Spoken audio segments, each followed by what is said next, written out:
2017-18 অর্থ বছরলাই 2327 কোটি 67 লক্ষ টিয়ার প্রস্তাবিত বাজেট ঘোষণা করেছে চট্টগ্রাম সিটি কর্পোরেশনের মেয়র আজম নাসির উদ্দিন।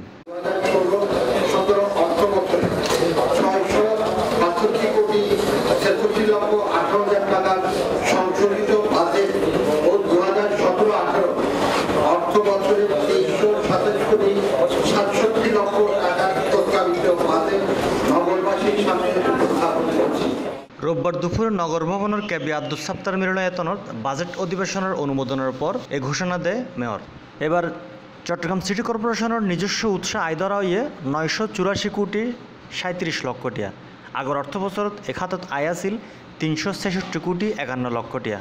এছাড়াও 1290 কোটি টিয়ার উন্নয়ন অনুদান ধরা হয়ে 16-17 অর্থ বছরের বাজেটত এ খাতত ফাইল 262 কোটি 24 লক্ষ টিয়া।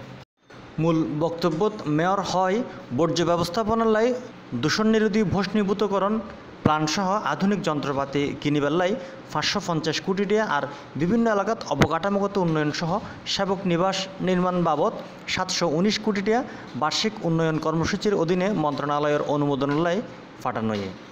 বর্তমানে প্রায় 718 কোটি টিয়ার উন্নয়ন পরিকল্পনা গ্রহণ সহ জায়গার অধীনে 324 কোটি টিয়ার উন্নয়ন কর্মসূচি বাস্তবায়নের পথ। বাজেট অধিবেশনে উপস্থিত আছেন চট্টগ্রাম সিটি কর্পোরেশনের নির্বাহী কর্মকর্তা মোহাম্মদ শামসুদ্দোহা, সচিব মোহাম্মদ আবুল হোসেন, প্রধান রাজস্ব কর্মকর্তা ডক্টর মোহাম্মদ মোস্তাফিজুর রহমান, বিভিন্ন প্রিন্ট ও ইলেকট্রনিক মিডিয়াত কর্মরত সাংবাদিক আর বিশিষ্ট নগরবাসী উপস্থিত আছেন।